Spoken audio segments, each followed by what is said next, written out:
اللهم صل أفضل صلاة على أسعد المخلوقات كسيدنا محمد وعلى آله وصحبه عدد عدد معلوماتك ومداد كلماتك كلما ذكرك الذاكرون وغفل عن ذكره الغافلون. Alors, est-ce que vous voyez... Qu'est-ce que vous voyez là? Normalement, c'est bon.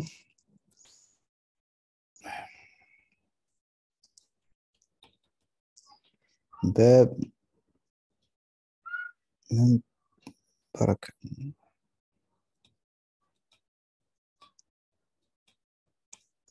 Donc, on est arrivé où? At-Tanaoub.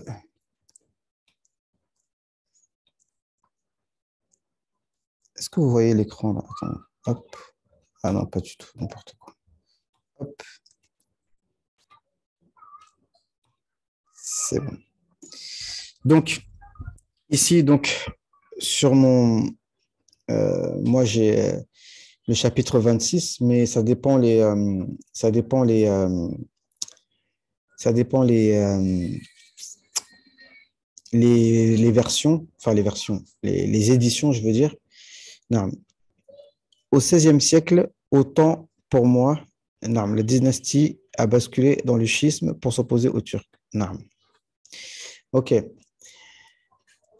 Ya Rab. Non.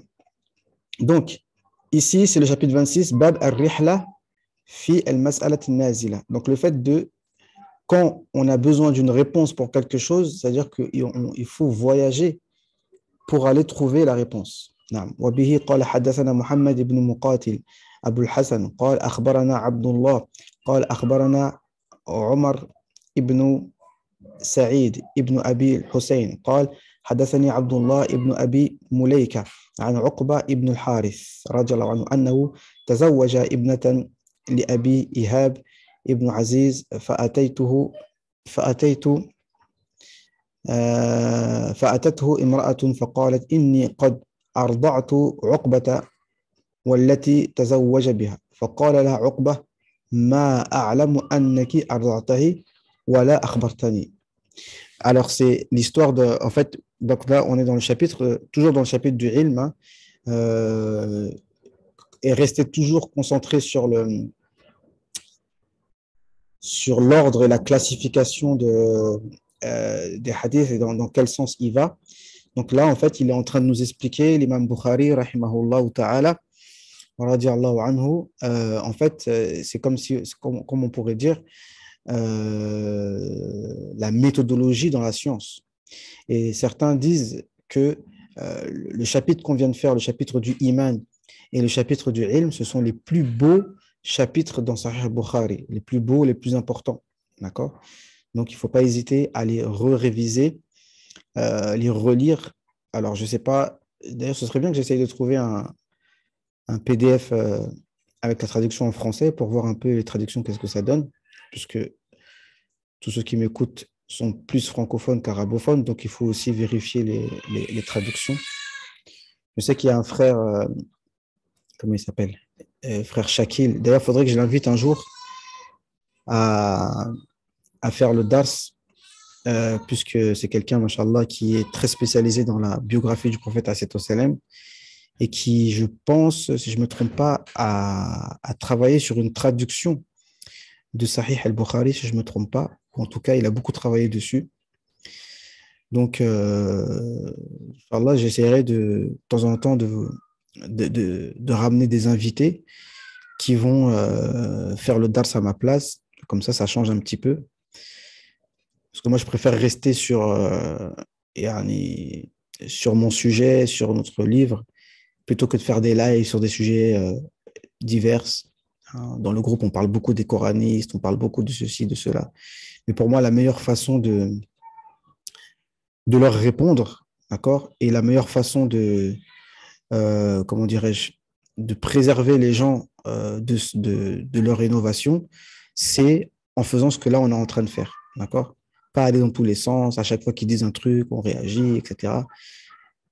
À- Rien que le fait d'étudier la science de manière méthodique et dans l'ordre, eh bien, ça nous permettra à chaque fois de, de découvrir toujours une part de leur ignorance, de leurs erreurs, de leurs mensonges.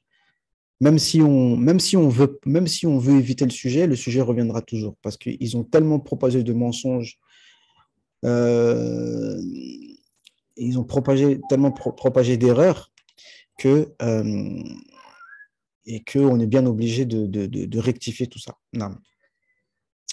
Donc, voilà ce que j'avais oublié aussi, donc par rapport au hadith. Souvenez-vous, le dernier hadith qu'on a lu, ça parlait du châtiment de la tombe. Car le prophète a dit que il avait vu toute chose.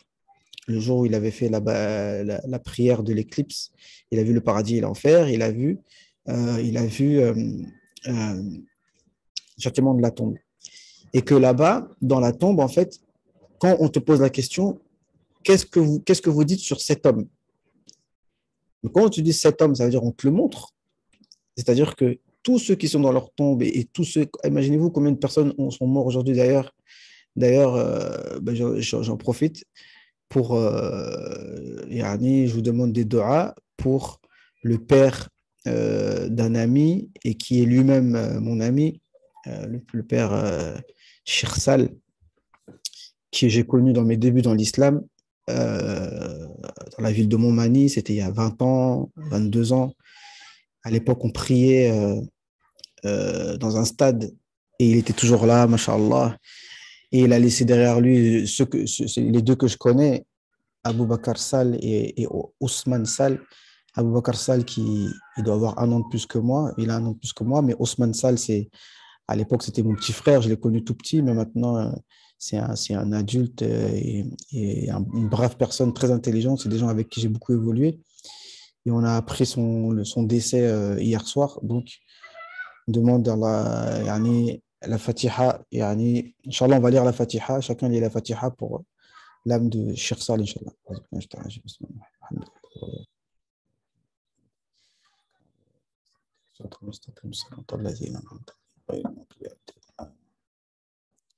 Et donc, quand il arrive dans la tombe, on te montre la personne. Qu'est-ce que vous dites de cet homme? On te le montre et il apparaît devant toi.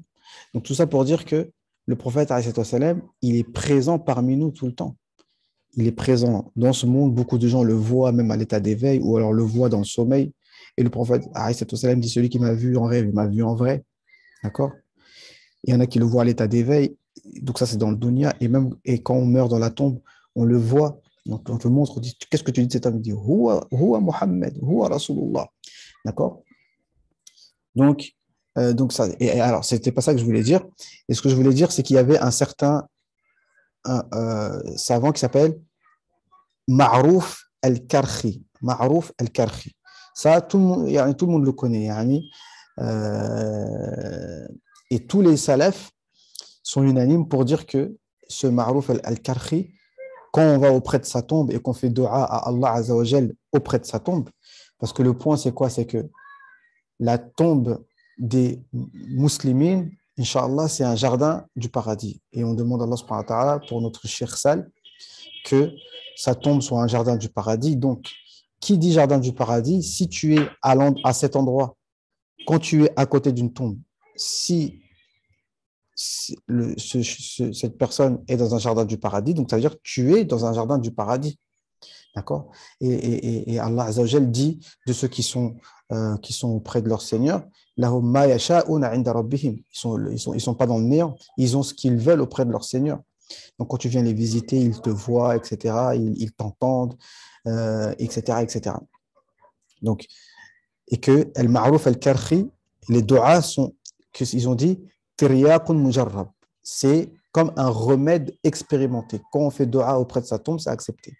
Donc, lui qui s'appelle al-ma'ruf, et alors c'était l'enfant de qui, je ne sais plus, de grands savants connus, leurs parents sont connus, je ne sais plus c'est qui, si c'est un descendant de, je ne sais plus, je ne vais pas dire de bêtises, peut-être Tabir, je ne sais plus. Et quand il était dans sa tombe, lui, on lui a dit, qui est ton Seigneur? Il a dit, Amin, car le corps du paradis. Qui est ton Seigneur? Il a dit, Ma'rouf. C'est Ma'rouf, c'est connu, ça veut dire. Ma'rouf, ça veut dire connu. Et qui est ton prophète? Il a dit, Ma'rouf, c'est connu. Il dit, c'est quoi ta religion? Il dit, Ma'rouf, c'est connu. Et les anges, ils ont dit, mais c'est comment? Ils sont partis voir Allah subhanahu wa ta'ala. Il dit, cet homme, on lui pose des questions. Il dit, Ma'rouf, Ma'rouf, c'est connu, c'est connu. Allah subhanahu wa ta'ala a dit, ça, c'est un serviteur qui est connu auprès de nous, laissez-le, lui, il passe. Vous allez dire, d'où je sors ça? Eh ben, c'est les gens qui ont vu après sa mort, qui l'ont vu en rêve, ce fameux Ma'rouf al-Karhi, qui est enterré, je ne sais plus où, peut-être en Ouzbékistan, un pays comme ça, tu vois, par là-bas, là. Et ils ont vu en rêve, donc, ce cheikh, al-Ma'rouf al-Karhi, et ils ont vu ça en rêve. Et ils ont dit, alors, qu'est-ce qui s'est passé pour toi? Et il a raconté ça, tu vois. Donc, voilà, ça, c'était un point. Donc, ici, on revient sur le fait de poser des questions et que quand tu as besoin d'une réponse, il faut te déplacer. Farakiba ila rasulillah. Donc, en fait, là, c'était l'histoire d'une personne, en fait, deux personnes qui se sont mariées, mais en fait, quelqu'un est venu pour dire, oui, mais attends, eux deux, là, ils ont bu du même sein. C'est-à-dire, ils sont frères de lait, frères et sœurs de lait. Donc, ils ne doivent pas se marier.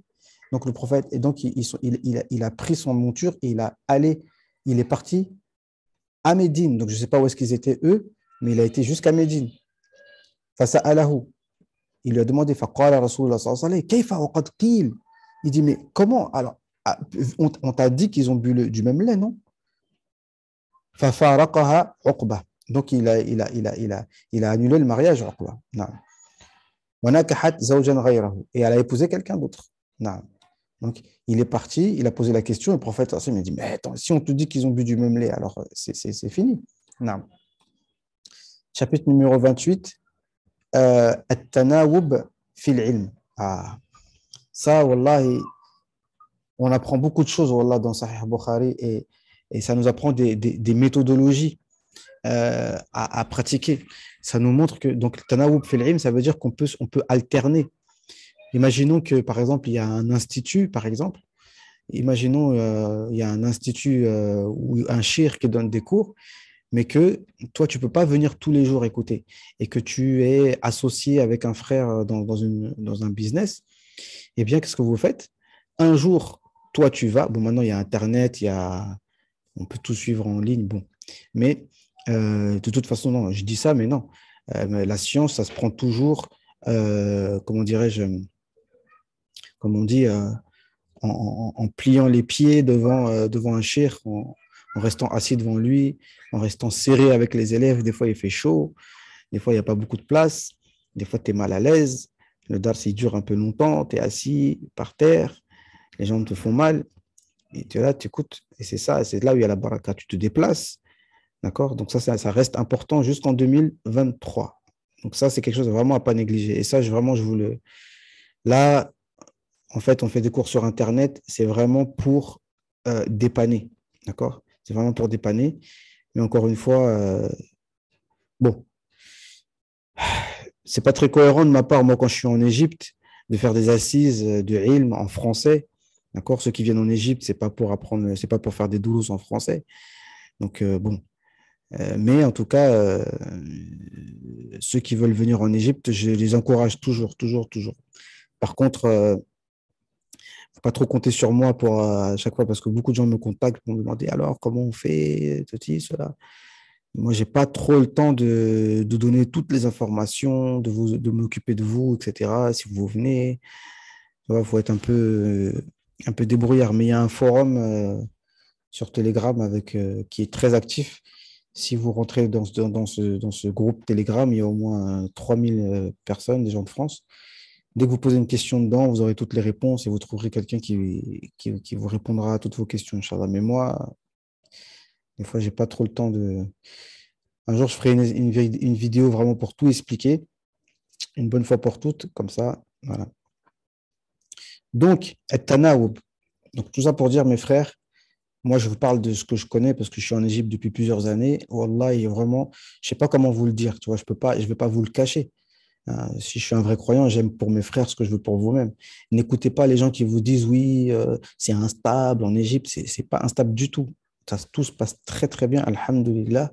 Tout se passe très très bien. Et pourvu que ça dure, pourvu que ça continue comme ça, qu'il n'y ait pas trop de problèmes. D'accord? Donc, on dit toujours dépêchons-nous, on ne sait pas demain de quoi sera fait. D'accord? Parce qu'on sait très bien que tout autour ça bouge. Les gens veulent déstabiliser. On sait que, regarde le Soudan, comment c'est en train de devenir. Ça peut arriver à tout le monde, d'accord? Donc, pour l'instant que l'Égypte est là, en ce moment, les chouïrs de l'Azhar, ils sont là. On ne sait même plus où donner de la tête tellement il y a des cours avec des grands savants. On ne peut pas faire mieux, quoi, d'accord? Après, c'est à nous de faire l'effort derrière. Et ça aussi, c'est important, nous, en tant qu'élèves. Et moi, je vais essayer de faire l'effort sur ça avec vous.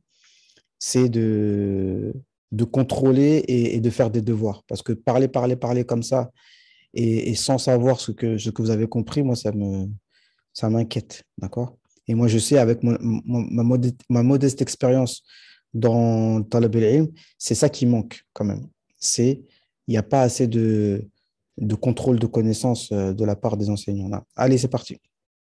Donc, وبه قال حدثنا أبو اليمان قال أخبرنا شعيب عن الزهري قال وقال ابن وهب أخبرنا يونس عن ابن شهاب عن عبيد الله ابن عبد الله ابن أبي ثور عن عبد الله ابن عباس عن عمر رضي الله عنه قال كنت أنا وجار لي من الأنصار من بني أمية ابن زيد وهي من عوالي المدينة وكنا نتناوب النزول على رسول الله صلى الله عليه وسلم ينزل يوما وأنزل يوما فإذا نزلت جئته بخبر ذلك اليوم من الوحي وغيره إذا نزل فعل مثل ذلك. نعم. C'est vrai devant les hommes, mais c'est important que ton travail existe sur le net pour remettre les choses à leur place, Inch'Allah. Barakallahu fik, na'am, Inch'Allah. On va essayer de continuer. Vous savez, moi, je vous dis tout ce que j'ai, mais tu vois, à peine tu commences à être constant, à construire, tu vois, le shaitan, il fait beaucoup l'effort, ça travaille à l'intérieur. Des fois, tu as envie de dire, allez, bon, je ne fais pas d'art aujourd'hui. Des fois, tu es un peu énervé, tu as l'impression que personne t'écoute, tu as l'impression que les gens ne calculent pas les cours, etc. Mais tout ça, ça joue. De ma part aussi, ça me permet de travailler mon intention. Et je suis conscient que c'est la constance qui va, Inch'Allah Ta'ala, payer bi'iznillah. Et la constance, ça, c'est seul Allah Subhanahu wa Ta'ala qui va nous permettre d'être constant si on le mérite. Et si on est sincère, Allah Azza wa Jalla, il va nous permettre de continuer d'être constant et les choses ne vont faire que s'améliorer, d'accord? Il faut être toujours reconnaissant, pas être trop pressé. On aimerait bien que ça se passe mieux, euh, que la qualité, par exemple, des images, la qualité de la présentation du cours. Il y a plein de choses qui a amélioré, mais bi'iznillah, chaque chose vient en son temps, Inch'Allah. Donc, comme j'ai expliqué, c'était avec un de ses voisins. Ils allaient un jour sur deux. Alors, qu'est-ce qui s'est passé? Donc, فنزل صاحب الأنصاري يوم نوبته فضرب بابي ضربا شديدا. Donc, mon voisin, en fait, c'était avec son voisin qui tournait. Et le jour où le voisin il a été, il est revenu à la porte d'Omar ibn Khattab, il a tapé fort, boum. Et Omar ibn Khattab, il a dit, Athammahu. Il dit, ça y est, c'est arrivé, parce qu'en fait, ils attendaient, il y avait une préparation de guerre, en fait, contre des Perses, je crois. Et en fait, ils attendaient de savoir est-ce qu'ils sont arrivés, qu'est-ce qui se passe, quoi. Et donc, il a demandé, est-ce que ça y est, c'est arrivé? ففزعت فخرجت إليه. Alors, il est sorti vers lui. فقال et il lui a dit قد حدث أمر عظيم. Il s'est passé quelque chose de grave. Et vous savez, c'était quoi? C'était le fait qu'on a entendu que le prophète a divorcé ses épouses. Et donc, pour eux, le fait que le prophète divorce ses épouses, c'était vraiment très grave. C'est-à-dire les problèmes de famille du prophète, pour eux, c'était encore plus grave que leurs propres problèmes. Subhanallah. Radiallahu anhum wa sallallahu ala sayyidina Muhammad. Donc, lui, il est parti voir Hafsa, qui est sa fille. Ouais, il y a cours, oui. Qui est sa fille. فإذا, et il la trouve en train de pleurer. فقلت أطلقكن رسول الله صلى الله عليه وسلم قالت لا أدري. Elle dit, je ne sais pas si on est divorcé. ثم دخل على النبي صلى الله عليه وسلم فقلت وأنا قائم أطلقت نساءك قال لا قلت الله أكبر. Donc il est venu à la porte du prophète alayhi salam, il n'est pas rentré, il est resté debout, il dit Ya Rasulallah, est-ce que tu as divorcé tes épouses? Il a dit non, il a dit Allahu Akbar. Et là, voilà, il s'arrête là parce que le but, c'était de ça, le chapitre, c'était quoi? C'était le fait de se déplacer pour aller chercher la science et les informations et le ilm. D'accord? C'était ça le chapitre. Donc, soit tu vas tout seul, soit vous alternez, non, comme il a fait. Et donc, il a pas dit toute l'histoire. Il n'a pas dit toute l'histoire parce que, vous savez, l'imam Bukhari, comme on a dit, il cite que les parties qui l'intéressent pour le chapitre. Non. باب الغضب في الموعظة والتعليم إذا رأى ما يكره.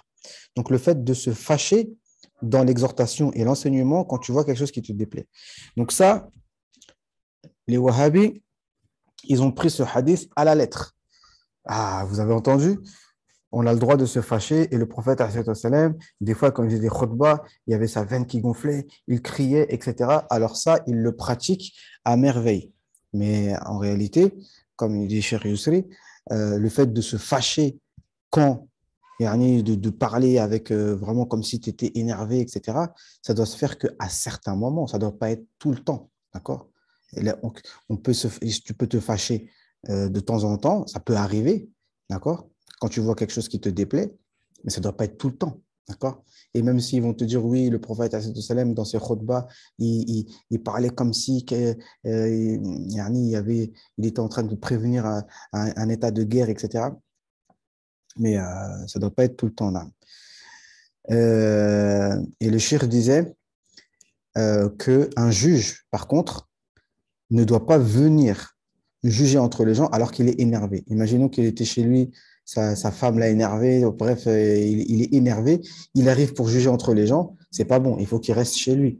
Parce que s'il arrive, il est énervé, il va juger un peu avec les nerfs et il va faire du tort aux gens, d'accord? Par contre, l'enseignement, bon, c'est différent, d'accord? Mais de toute façon, un vrai enseignant, si vraiment, en fait, bref, ça c'est valable pour le juge.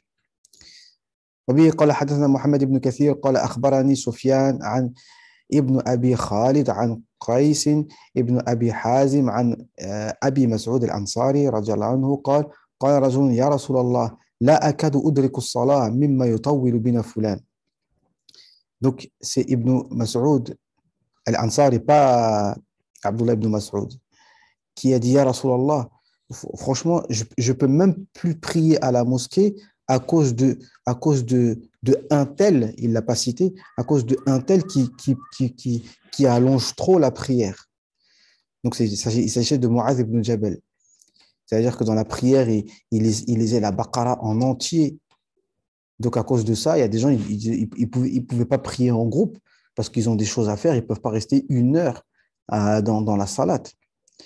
فما رأيت النبي صلى الله عليه وسلم في موعظة أشد غضبا من يومئذ فقال أيها الناس إنكم منفرون فمن صلى بالناس فليخفف فإن فيهم المريض والضعيف وذا الحاجة.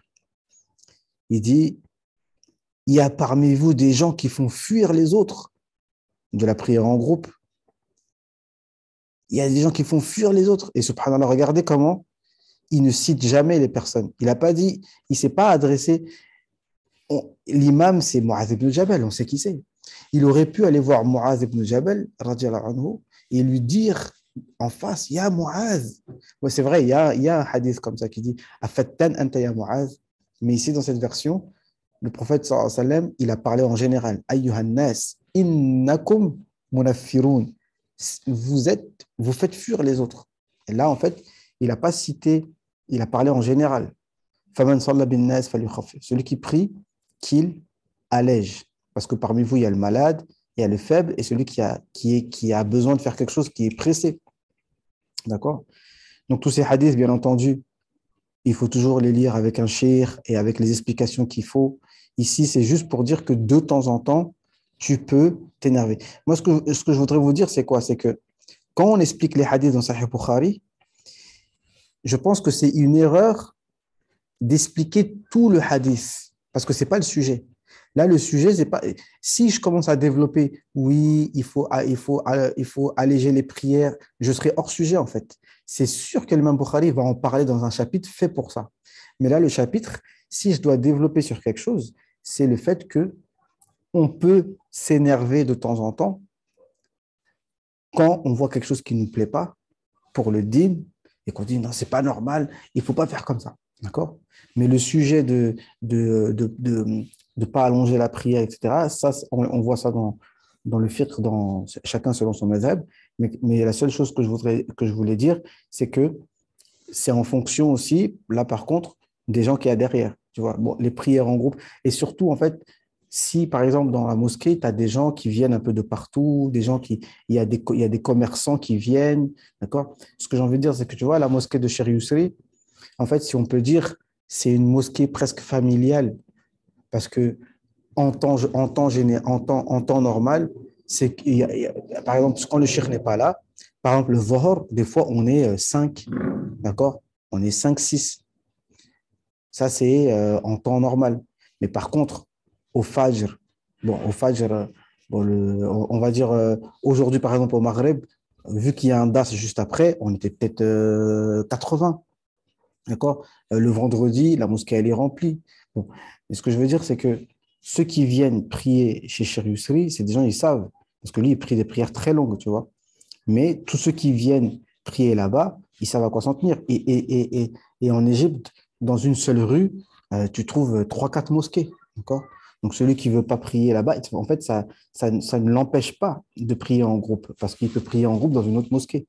Alors que là, c'était un jamia et que les gens n'avaient pas le choix de prier dans cette mosquée-là. D'accord? C'était juste pour préciser.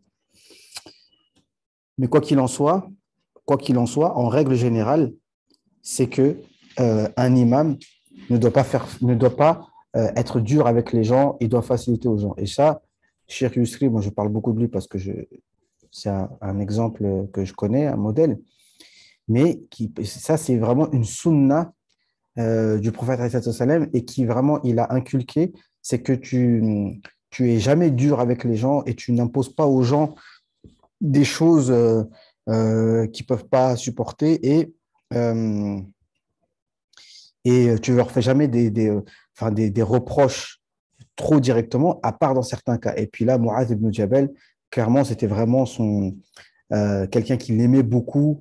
Et donc, c'était vraiment comme il a eu une tazkiya du prophète, comme vous le savez, c'est celui qui connaît le plus le halal et le haram, c'est Mu'adh ibn Jabal.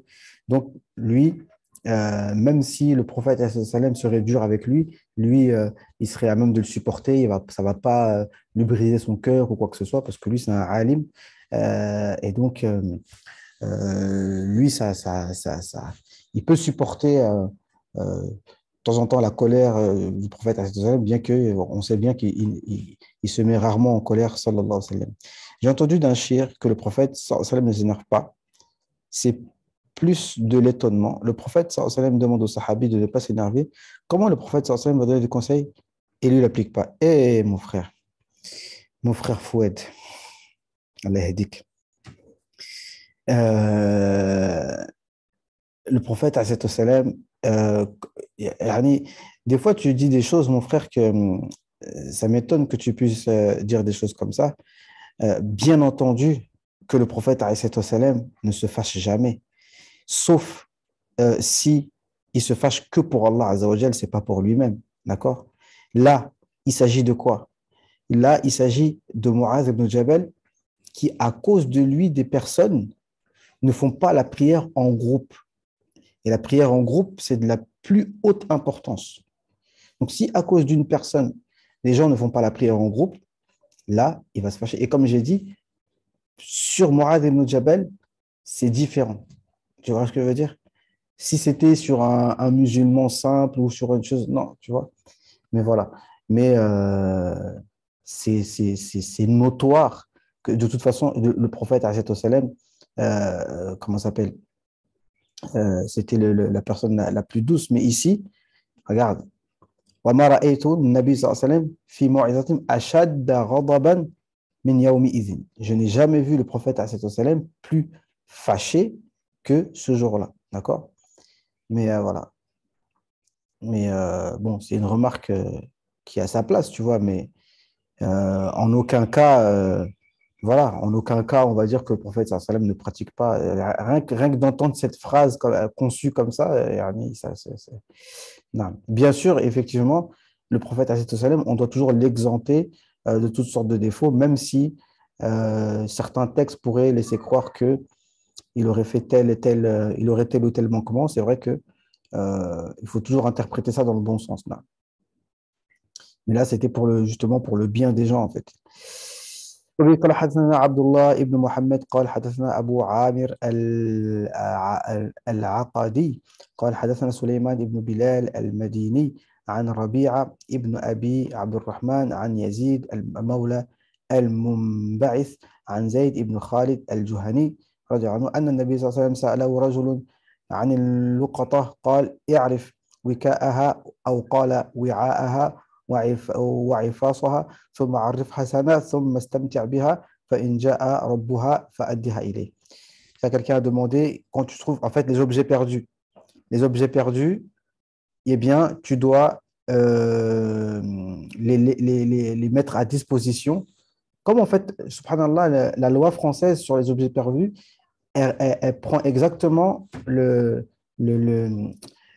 même législation que l'islam. C'est-à-dire pendant un an, tu vas dans un endroit qui s'appelle les objets perdus, et au bout d'un an, celui qui a trouvé cet objet, ça lui revient. D'accord? Voilà. قال فضالة فضلت إبل فغضب حتى قالت فضالة الإبل فغضب حتى احمر وجنتاه أو قال احمر وجهه قال ما لك ولها معها سقاؤها وحذاؤها ترد الماء وترعى الشجر فذرع حتى يلقاها ربها قال فضالة الغنم قال لك أو لأخيك أو لذئب.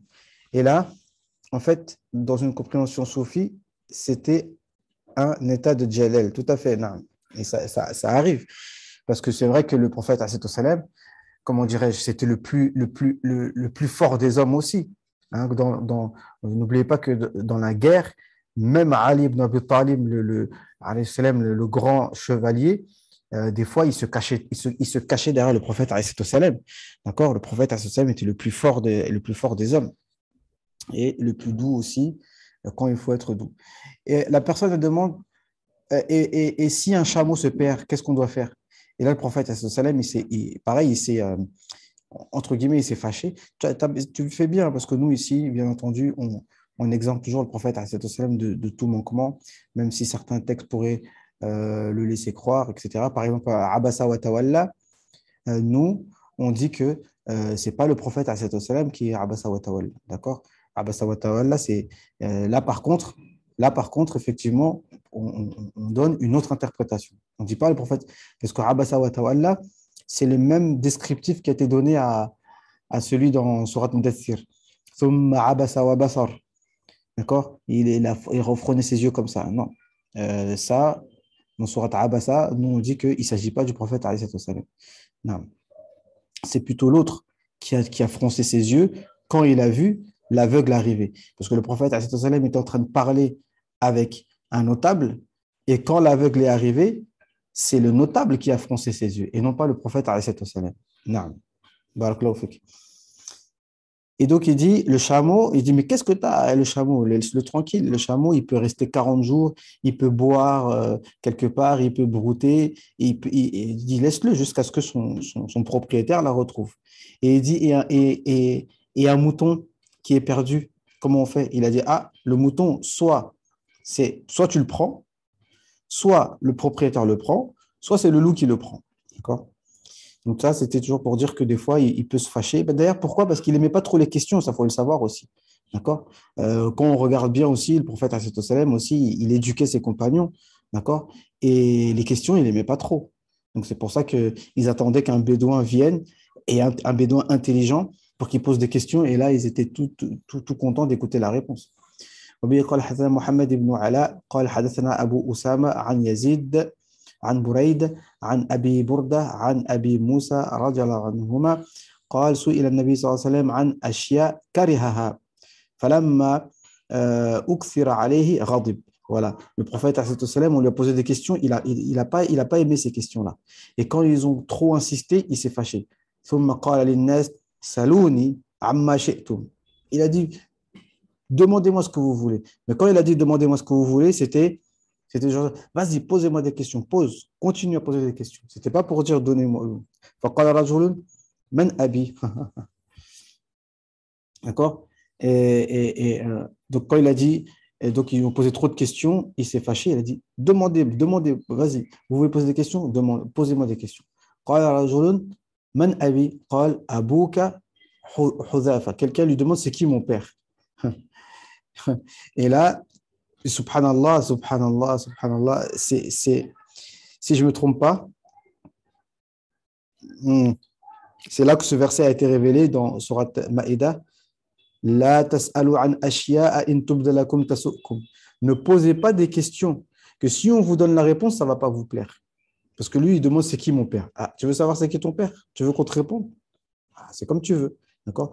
Et aussi, le fait de poser trop de questions, ça fait que des choses vont être interdites à cause de la question. Alors que si tu n'avais pas posé la question, ça aurait été, voilà, tu vois. Comme par exemple, quand on parlait des bagues, où il y a écrit La ilaha illallah Muhammad Rasulullah, les gens ils vont s'empresser de dire bon, alors, est-ce qu'on a le droit d'aller aux toilettes avec? Et mais pourquoi tu poses la question? À toi de voir. Si toi, tu vois que tu as besoin d'aller aux toilettes avec, vas-y. Mais si tu vois que faut pas rentrer avec, ne rentre pas. Tu vois. Mais imaginons à l'époque du prophète, sallam, on lui pose la question. C'est ce genre de question qu'il aimait pas parce que maintenant, vu que tu as posé la question, il va falloir donner un hukm. Et on va dire, par exemple, c'est haram. Et puis peut-être que certains, à cause de ça, ils vont perdre leur bague parce qu'à chaque fois, ils vont la laisser à l'extérieur. Et puis soit ils vont l'oublier, soit ils vont la perdre, etc. C'est des exemples. فقام آخر فقال من أبي يا رسول الله. Donc un autre il dit c'est qui mon père? Chacun demande c'est qui mon père. قال أبوك سالم مولى شيبة. Il dit ton père c'est Salim Abu Shayba. فلما رأى عمر ما في وجهه قال يا رسول الله إنا نتوب إلى الله عز وجل. Et Omar ibn Khattab, quand il a vu la colère sur le visage du prophète, il a dit, Rasulallah, on demande pardon à Allah subhanahu wa ta'ala. Non. Je crois que c'est le dernier chapitre, je crois qu'on a fini, Inch'Allah. باب من برك على ركبتيه عند الإمام أو المحدث. وبه قال حدثنا أبو اليمان قال أخبرنا شعيب عن الزهري قال أخبرنا أنس بن مالك أن رسول الله صلى الله عليه وسلم خرج فقام عبد الله بن حذافة قال من أبي؟ قال أبوك حذافة ثم أكثر أن يقول سلوني فبرك عمر على ركبتيه وقال رضينا بالله ربا وبالإسلام دينا وبمحمد صلى الله عليه وسلم نبيا فسكت. رضينا بالله ربا وبالإسلام دينا وبمحمد صلى الله عليه وسلم نبيا. نعم. نعم. Et donc, quand il a vu la colère sur le visage du prophète, Omar Khattab il s'est jeté sur ses genoux et il a répété cette dua. Ay radina bi janabillahi wa sunnati nabi sallallahu alayhi wa sallam wa ktafayna bihi an as-su'al. Il a dit nous sommes satisfaits d'Allah Azza wa Jal comme Seigneur, satisfaits de l'islam comme religion et satisfaits du prophète comme prophète. Il a répété 3 fois. Et cette dua, elle est très importante. Je vous ai déjà répété plusieurs fois que la satisfaction, en fait, c'est le plus haut degré de spiritualité. D'accord? Et ça, essayez de garder ça dans votre tête et d'y penser à chaque fois que quelque chose vous énerve. Pensez à ça. Et wallah, si vous arrivez à passer ce stade, Wallah, vous allez arriver à un grand niveau. D'accord? Être satisfait de tout ce qui se passe, des choses qui te mettent en colère, des choses que tu supportes pas, tout ce que tu... Pense toujours que Allah Azza wa Jal, c'est lui qui a fait cette situation. Et le plus important, surtout dans notre religion, que c'est Allah Azza wa Jal qui a fait. Allah Azza wa Jal. Et l'islam nous demande d'être, voilà, d'être dans leur bon comportement et de Mohammed sallallahu alayhi wa sallam comme prophète. C'est-à-dire on est satisfait de la sunna et on ne cherche pas à trop détailler pour rien. Naam. Donc voilà, on a fini. Dernier chapitre, Bab Man a'ad al-hadith thalathan liyufham. Le fait de répéter le hadith 3 fois pour qu'il soit compris. Mais chose importante. نعم. وقال النبي صلى الله عليه وسلم ألا وقول الزور فما زال يكررها وقال ابن عمر قال النبي صلى الله عليه وسلم هل بلغت ثلاثة. نعم. Donc une fois il parlait des grands péchés et il disait n'est-ce pas le faux témoignage il a répété plusieurs fois et il disait aussi ai-je transmis 3 fois. نعم. وبه قال حدثنا عبده قال حدثنا عبد الصمد قال حدثنا عبد الله ابن المثنى قال حدثنا ثمامة ابن عبد الله ابن أنس عن أنس رضي الله عنه عن النبي صلى الله عليه وسلم أنه كان إذا تكلم بكلمة quand il parlait une parole importante أعادها ثلاثا حتى تفهم عنه pour que les gens comprennent وإذا أتى على قوم فسلم عليهم سلم عليهم ثلاثة. Et quand il arrivait à un peuple et il leur passait le salam, il passait le salam 3 fois. نعم. Dernier hadith. وبه قال حدثنا مسدد قال حدثنا أبو عوانة عن أبي بشر عن يوسف عن ماهك أو بماهك عن عبد الله بن عمرو رضي الله عنه قال تخلف رسول الله صلى الله عليه وسلم في سفر سافرناه فأدركنا وقد أرهقنا صلاة العصر ونحن نتوضأ فجعلنا نمسح على أرجلنا أي نغسل غسلا خفيفا فنادى بأعلى صوته ويل للأعقاب من النار. Non, on avait déjà lu ce hadith. Tout ça pour dire que des fois, il répétait quelque chose 3 fois. Donc, des fois, on voit que le hadith se répète. Et donc, ils étaient dans un voyage et l'heure de la prière allait presque sortir. Donc, فَجَعَلْنَا نَمْسَحْ عَلَى أَرْجُلِنَا subhanallah. Le terme qui est employé, c'est namsah. On essuyait nos pieds. Mais ça ne veut pas dire qu'ils faisaient le masah sur leurs pieds. Mais ils faisaient un ghusl qui était trop rapide et un peu négligé. Et le prophète a dit attention aux talons de l'enfer, attention aux talons de l'enfer, attention aux talons de l'enfer. Donc tout ça, on est toujours dans le chapitre du ilm et qui nous montre les différentes facettes de la méthodologie. C'est valable pour un enseignant, il y a des enseignements pour les enseignants et des enseignements pour ceux qui apprennent au niveau du ilm. Et comme on a dit, il y a 53 chapitres. Vous voyez, les chapitres, ils ne sont pas longs. Le chapitre, ça consiste à un titre, des fois une parole, et ensuite des hadiths. D'accord? Il nous reste encore donc une vingtaine de chapitres dans le ilm. Et après, on va rentrer dans quoi? On va rentrer dans le dur, on va rentrer dans l'oudou et la prière. Donc là, on va vraiment être dans le ilm. Ça va être intéressant, Inch'Allah. On va rentrer dans le fiqh pur et dur. Et avec le fiqh, on va pouvoir bien déceler les égarements des wahhabis, bien que ce ne soit pas le but en tant que tel, bien sûr. Le but, c'est qu'on apprenne correctement, mais on a vraiment besoin d'apprendre correctement le fiqh, pas seulement pour apprendre à faire nos ablutions. J'ose espérer qu'on sait faire nos ablutions, mais l'objectif principal, avec moi en tout cas, c'est d'avoir cette méthodologie de compréhension des textes corrects. Naam. Et de s'éduquer en même temps qu'on apprend le fiqh, qu'on apprend les hadiths du prophète et qu'on apprend les versets coraniques, eh bien on s'éduque. Parce que c'est ça notre but, Inch'Allah, avec Dalaïl al-Khayrat, Inch'Allah. Je pense, ça me fait du bien même de le lire en premier. J'ai l'impression que le dars, il est beaucoup plus léger. Il y a plus de baraka. Tu lis le Dalaïl d'abord, ensuite tu fais le dars. Machallah, ça se passe bien. À tes côtés, Sidi, on comprend que sans les explications que tu donnes, autorisées avec Ijaza, peut amener clairement à de très grosses incompréhensions, voire dérives dangereuses. Ouais, tout à fait, tout à fait. Naam. Après, voilà, bon, je vous laisse là. Je pense que j'ai un peu respecté le temps aujourd'hui. On a commencé à minuit 30. Naam. Et là, il est 1h30. Donc, ouais, on a dit 30 minutes. Enfin, Dalaïl, une vingtaine de minutes. Tafsir, une trentaine de minutes. Voilà. Euh, Dites-moi pour là, parce que j'avais pas pris conscience de la prière du Isha en France.